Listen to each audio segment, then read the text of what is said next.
नमस्कार, मैं हूं प्रवीण दुबे। कड़ाई भी और दवाई भी के फॉर्मूले पर चल रही शिवराज सरकार ने आज रिव्यू मीटिंग के साथ कोरोना से युद्ध की रणनीति बदली है। 4 हिस्सों में सरकार का नया प्लान आया। पहला, इलाज यानी ऑक्सीजन की आत्मनिर्भरता। 4000 ऑक्सीजन कंसंट्रेटर खरीदने जा रही सरकार। रक्षा मंत्रालय के सहयोग से बालाघाट, धार, दमोह, जबलपुर, बड़वानी, शहडोल, मंदसौर और सतना में ऑक्सीजन के प्लांट लगाएगी। एमपी को सिंगापुर से क्रायोजेनिक टैंकर भी मिलेंगे।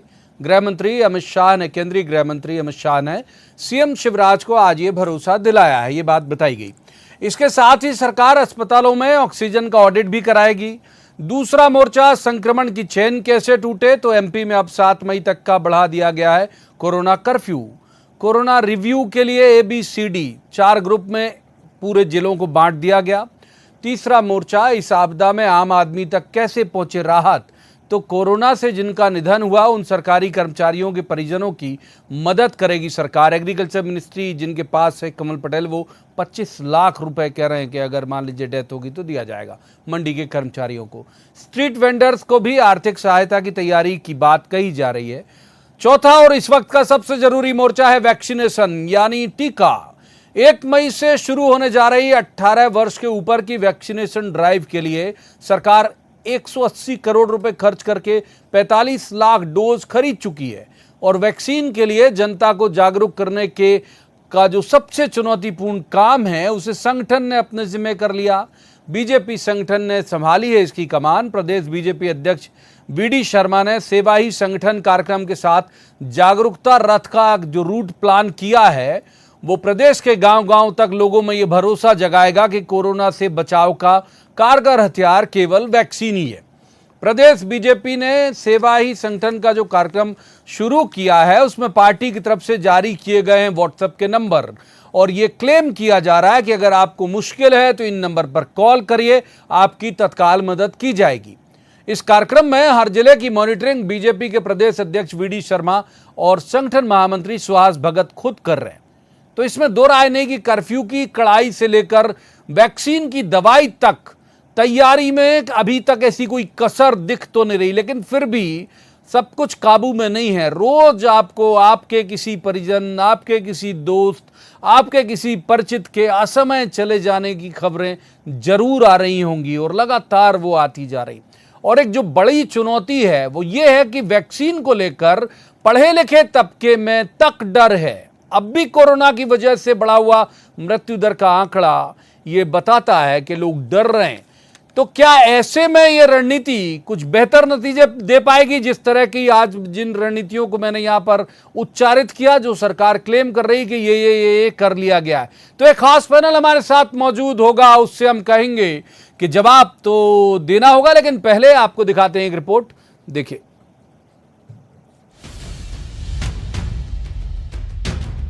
कोरोना की समीक्षा बैठक में शिवराज ने राहत, इलाज और संक्रमण की चेन तोड़ने के लिए कई अहम फैसले लिए।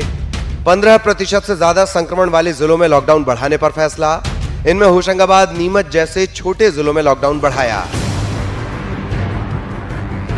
ऑक्सीजन का संकट पूरी तरह से खत्म हो, इसे लेकर हर तरफ से कोशिश। गृह मंत्री अमित शाह से मिला क्रायोजेनिक टैंकर का भरोसा।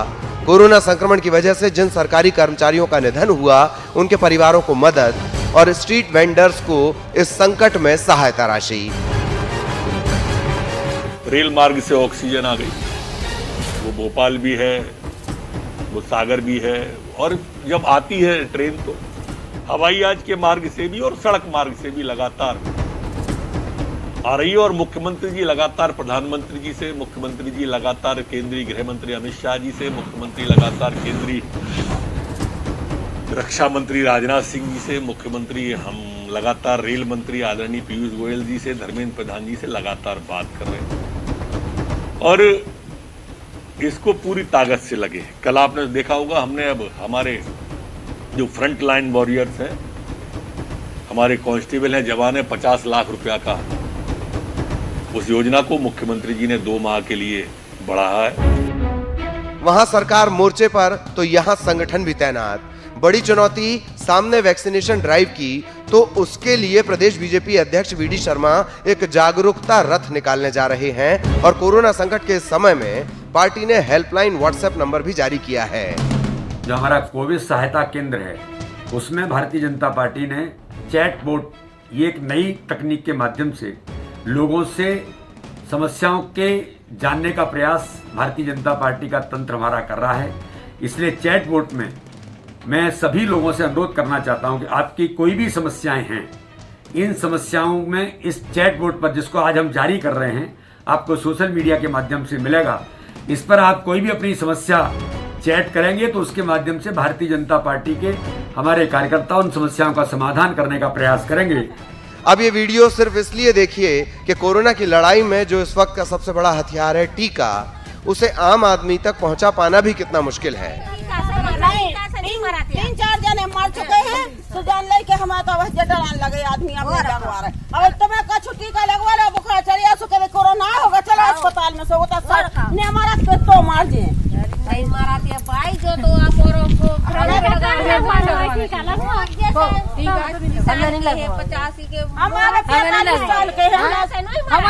15 दिन हो गए, अन्न पानी नहीं खा रही है। टीका से नहीं हो रहा। बेशक सरकार मुफ्त टीका लगाएगी, लेकिन वैक्सीन को लेकर ऐसे अंधविश्वास और डर में क्या ये अभियान आशा और आंगनवाड़ी कार्यकर्ताओं के बूते इतना आसान होगा? भोपाल में शरद श्रीवास्तव और मनोज राठौर के साथ bureau report, news 18 Madhya Pradesh Chhattisgarh. तो रस्मन सबसे पहले उन मेहमानों का परिचय जिनके साथ हम इस चर्चा को आगे बढ़ाएंगे। हमारे साथ हैं डॉक्टर हितेश वाजपेयी, ये बीजेपी के वरिष्ठ नेता हैं और बड़े विद्वान प्रवक्ता भी हैं। डॉक्टर वाजपेयी का स्वागत है। दूसरे मेहमान भूपेन गुप्ता, ये कांग्रेस के वरिष्ठ नेता हैं और वो भी बड़े विद्वान प्रवक्ता हैं। भूपेन जी का बहुत बहुत स्वागत। और तीसरे मेहमान पत्रकारिता का बहुत चर्चित चेहरा है चेतन भट्ट, जबलपुर से हमारे साथ जुड़ेंगे। चेतन जी का बहुत बहुत स्वागत है। शुरुआत डॉक्टर वाजपेयी से करते हैं। डॉक्टर वाजपेयी, बहुत सारे आज अनाउंसमेंट किए गए आपके संगठन और आपकी सरकार की तरफ से, सुनने में बहुत अच्छे लग रहे हैं। ये लग रहा है कि हाँ, ये रिजल्ट देगा। ये आपको लगता है कि इससे कंट्रोल हो जाएंगी चीजें?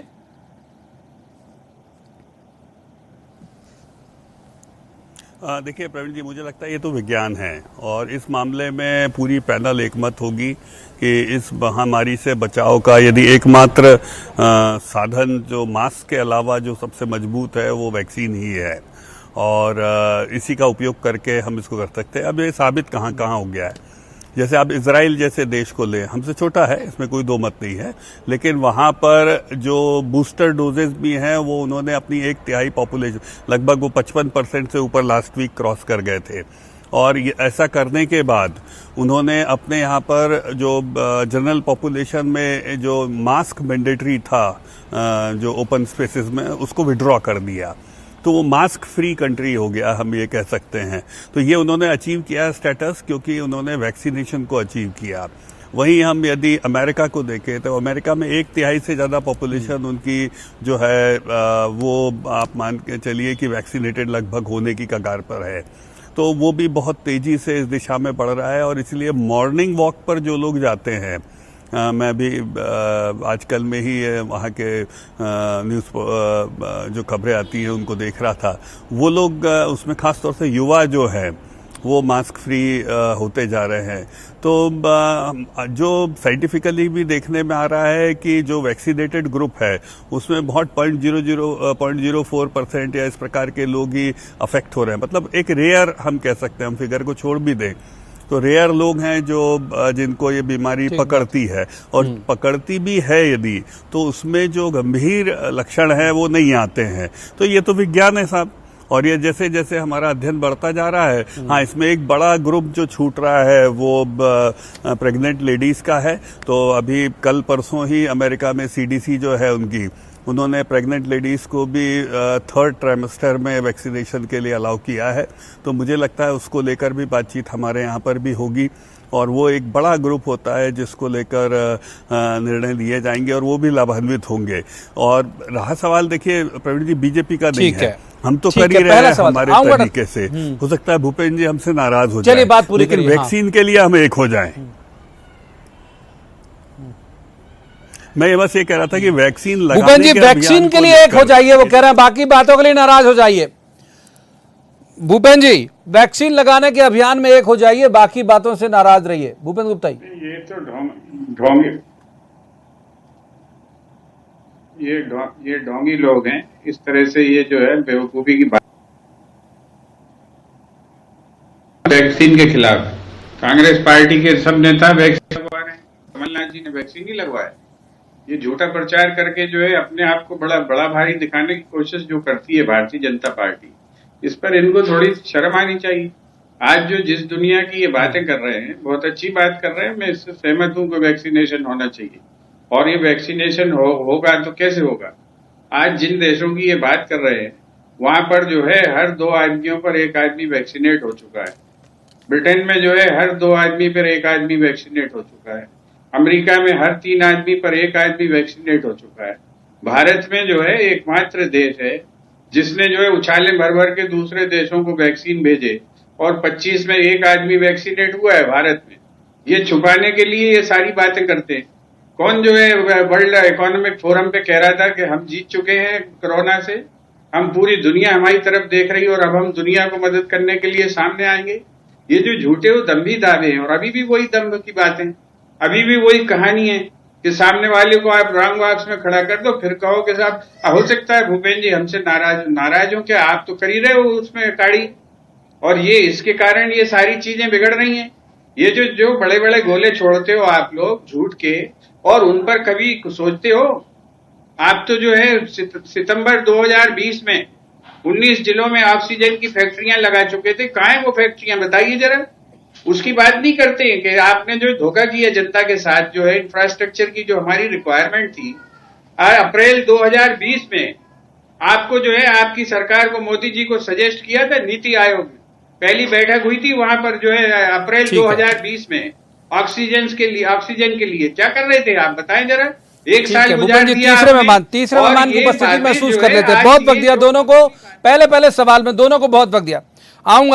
आऊंगा भूपेंद्र जी। चेतन जी को इन कर लेते हैं डिबेट में। चेतन जी, जो बड़ी चुनौती है, आप देख रहे होंगे महाकौशल से आप बहुत अच्छे से वाबस्ता हैं, उसके आसपास के जितने भी जिले हैं, मंडला, डिंडोरी, उमरिया, शहडोल, अनूपपुर, ये सब, छिंदवाड़ा भी इवन, वहां सिवनी, ये जो ग्रामीण अंचल है वहां तो लोगों के मन में दहशत है। हम लगातार इस तरह की खबरें भी दिखा रहे हैं कि वो डर रहे हैं कि हम वैक्सीन लगाएंगे तो मर जाएंगे। तो कई जगह हम खबरें दिखाते हैं कि आशा कार्यकर्ता या आंगनवाड़ी कार्यकर्ता को लोग डांट के भगा दे रहे हैं। ये स्थिति बुंदेलखंड के भी कुछ जिलों में, आपको लगता है बड़ी चुनौती है वैक्सीन का जो ड्राइव है वो गवर्नमेंट के लिए? ये तो बहुत बड़ी चुनौती है, क्योंकि एक बहुत बड़ी जो आबादी है युवाओं की 18 साल से प्लस की, उनको अगर वैक्सीनेशन करना है तो आपके पास उतनी व्यवस्थाएं, उतने कार्यकर्ता, उतना पैरामेडिकल स्टाफ होना चाहिए। फिर आपकी क्या नीति है, किस तरह से आप लोगों को वैक्सीनेट करेंगे? क्योंकि ठीक है 60 के ऊपर वालों की तो संख्या बहुत कम थी, फिर 45 से लेके 60 तक की संख्या कम थी, लेकिन 18 साल से जो ऊपर है, और मुझे तो लगता है कि उनको निश्चित तौर पे वैक्सीनेशन करवाना चाहिए, क्योंकि उनको सड़क पे उतरना है, वो अपने काम पे जाते हैं। जो युवा है वो कोई कॉलेज में पढ़ रहा है, कोई नौकरी कर रहा है, तो उनके लिए तो बहुत जरूरी है, लेकिन उसके लिए बहुत बड़े कैरियर वही पड़ेगा जी, सबसे बड़े कैरियर वही है। तो उनको वैक्सीनेशन की बहुत सख्त जरूरत है, और वैक्सीनेशन ही एकमात्र ऐसा उपाय बचा है आज की तारीख में जो आपको कोरोना से बचा सकता है। लेकिन आप देखेंगे कि जो इलिटरेट पर्सन है वो इनको लेके उनकी मन में बहुत भ्रम की स्थिति है। अभी आप वो जो वीडियो दिखाए थे उसमें महिलाएं कह रही कि वैक्सीनेशन लगा ली तो हमारी माताराम 15 दिन से खाना नहीं खा रही हैं, या हमारा पति मर जाएगा। तो ये भी एक बहुत बड़ी चुनौती है कि आप उनको, आशा कार्यकर्ता या आंगनबाड़ी की कार्यकर्ता, किस तरह से उनको प्रेरित कर पाएंगे कि आप वैक्सीनेशन करवाइए। तो सरकार के सामने बहुत बड़ी चुनौती, चाहे वो स्टेट गवर्नमेंट हो चाहे सेंट्रल गवर्नमेंट।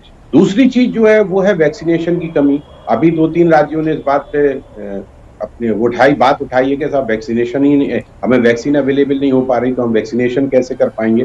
तो कितनी वैक्सीन का उत्पादन हो रहा है, कितनी वैक्सीन आप राज्यों को देंगे, ये सारी चीजें बिल्कुल क्लियर होना चाहिए। तब आप इस जो बड़े अभियान को शुरू कर रहे हैं 1 तारीख से, जैसे किसी सरकार ने कहा कि हम 1 तारीख से नहीं 15 तारीख से करेंगे, क्योंकि हमारे पास अभी उतनी व्यवस्था नहीं। डॉक्टर वाजपेयी, बहुत अच्छा सवाल चेतन भट्ट जी ने उठाया, बड़े सीनियर जर्नलिस्ट हैं वो महाकौशल के। डॉक्टर वाजपेयी, एक सिलसिलेवार ऐसा एक जवाब दे दें कि तमाम दर्शकों को समझ में आ जाए कि आपका एक्शन प्लान दरअसल है क्या। डॉक्टर वाजपेयी। देखिए, बहुत अच्छी बात चेतन जी ने कही है, मैं उसी को एड्रेस करूंगा। मैं अगेन भूपेंद्र जी से बोलूंगा कि साहब, मैंने आपके कोई खता नहीं करी है, मैंने कभी नहीं कहा है कि आप इसके विरोध में हैं। मैंने तो कहा है कि हम पैनल पूरी इसमें साथ में हैं, बस ये पॉजिटिव बात कही। तो क्षमा कीजिएगा यदि कहीं आपको ऐसा आभास हुआ, उसके लिए माफी चाहता हूं। दूसरी चीज जो बहुत बड़ी है भूपेंद्र जी और चेतन जी, प्रवीण भाई, की एक उदाहरण मैं आपको देता हूं। इस देश में चुनाव होते हैं सर, आम चुनाव होते हैं, सब 18 के ऊपर के लोग एक ही दिन में सब लोग वोट करते हैं और आप देख रहे हैं वो वोटिंग परसेंटेज 80% तक जाता है। हमको 75% वैक्सीनेशन करना है। तो जब एक दिन में 75% 80% वोटिंग हो सकती है बड़े एरिया में, तो क्यों ना हम चुनाव आयोग की तर्ज पर एक कोरोना आयोग बनाएं।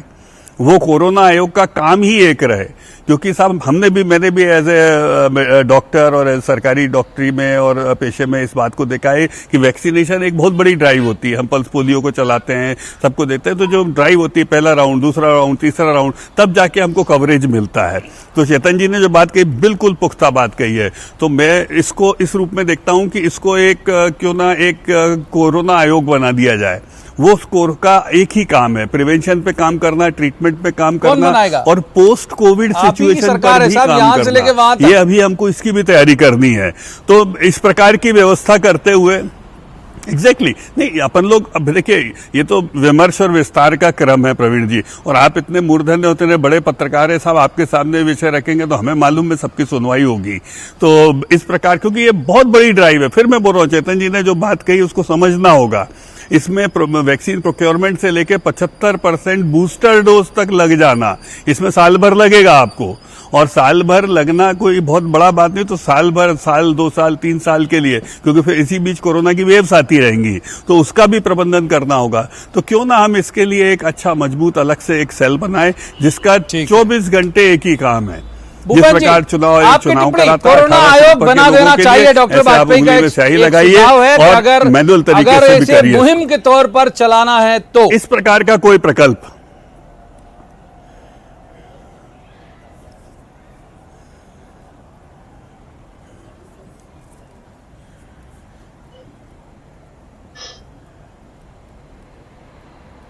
नमस्कार, मुझसे पूछा क्या? भूपेंद्र जी सुन पा रहे हैं क्या? जी हाँ, आपसे ही पूछा। जी भूपेंद्र जी, आप भी उसमें आइए। प्रवीण जी, हाँ नहीं, मैं सुन रहा हूँ।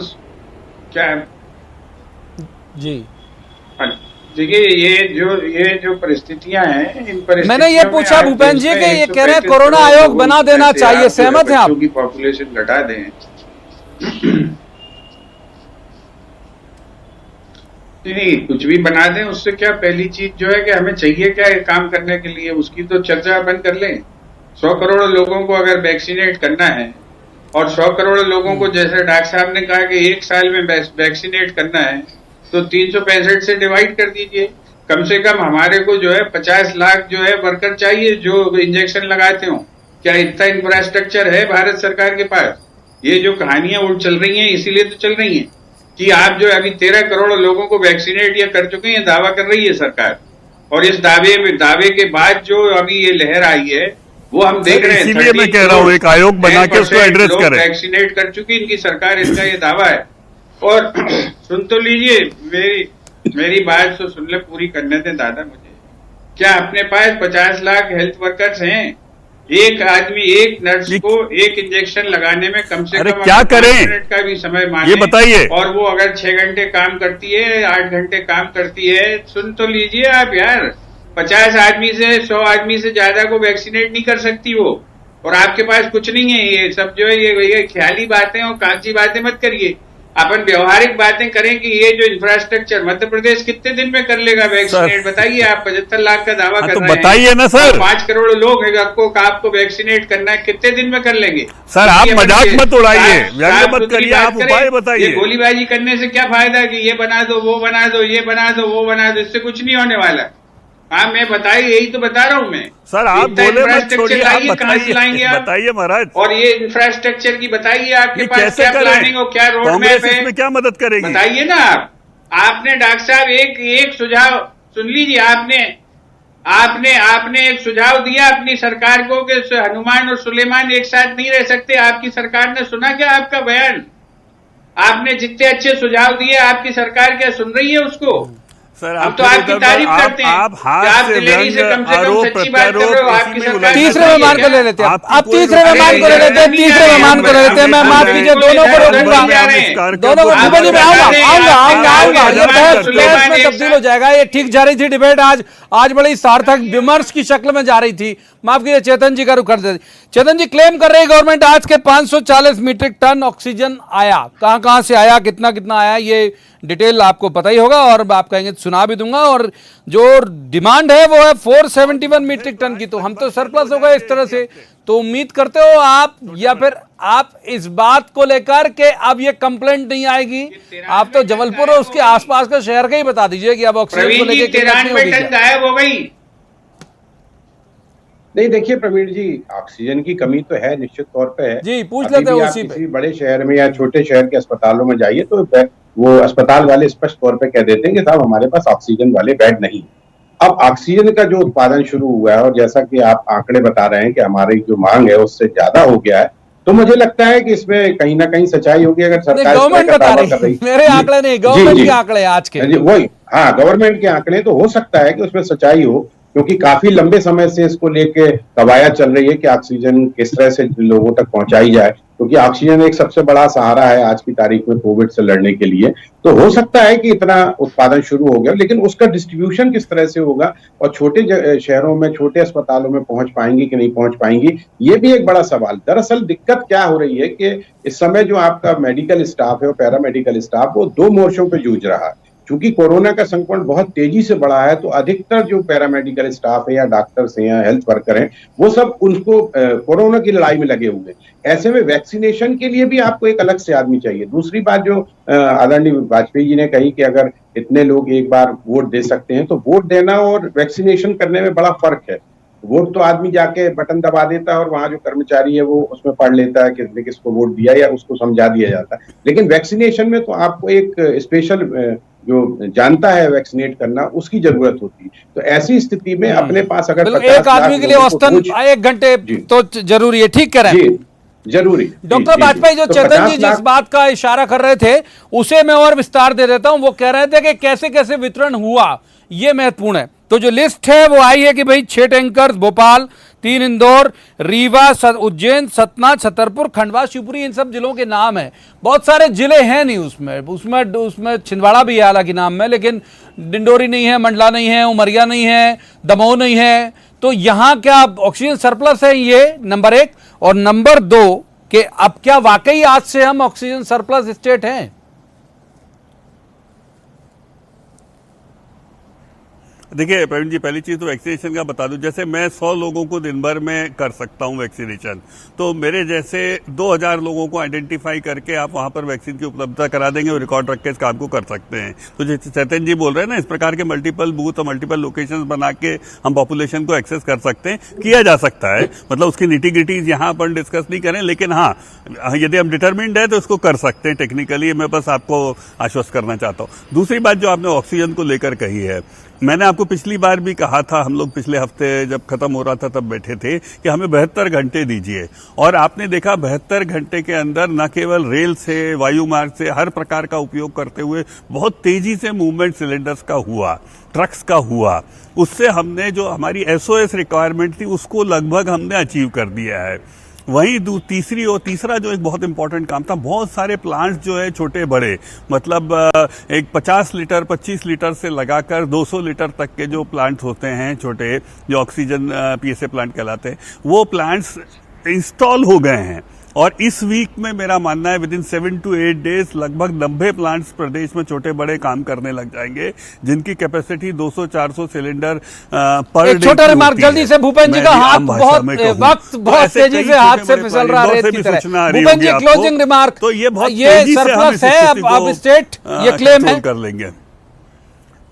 बस भूपेन जी, हमको थोड़ी ऑक्सीजन दे जल्दी से।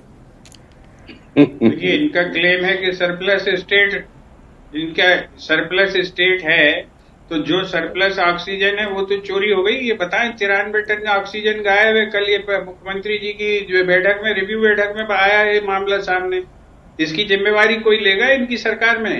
93 टन ऑक्सीजन गायब है। इसकी जिम्मेवारी डॉक्टर साहब लेंगे, सीएम साहब लेंगे, सुलेमान साहब लेंगे, कौन सर, लेगा? जो है उससे ये तो आपको संतुष्ट है बताना आप? पड़ेगा। और प्रदेश में जो आप दावे कर रहे हो उसके बरक्स सर, ये जो वस्तु आ गई है उसके लिए धन्यवाद देंगे। इस वस्तु स्थिति ठीक का है, खुलासा माफ आपको कीजिए खुद भूपन जी, करना मैं आगे ले जाता पड़ेगा। चर्चा को, लेकिन वक्त इससे ज्यादा चर्चा की इजाजत नहीं देता। यहीं मुझे आपको रोकना पड़ेगा, तीनों मेहमानों का यहीं पर शुक्रिया अदा करना पड़ेगा।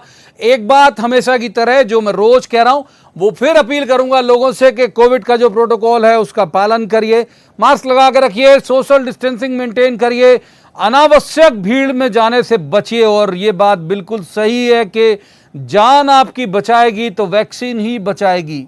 लिहाजा यहां जितने भी तर्क वितर्क चल रहे हो, इसे अपने उस सुविधा तक ही अपने अंदर ले जाइएगा जितना आपके लिए जरूरी है। वैक्सीन जरूर लगाइएगा, वैक्सीन के साथ ही आप खुद को और पूरे परिवार को सुरक्षित रख सकते हो। आज की चर्चा में इतना ही, कल किसी खास मसले पर खास पैनल के साथ बैठेंगे और कहेंगे जवाब तो देना होगा। तब तक आप देखते रहिए न्यूज़ 18 मध्य प्रदेश छत्तीसगढ़।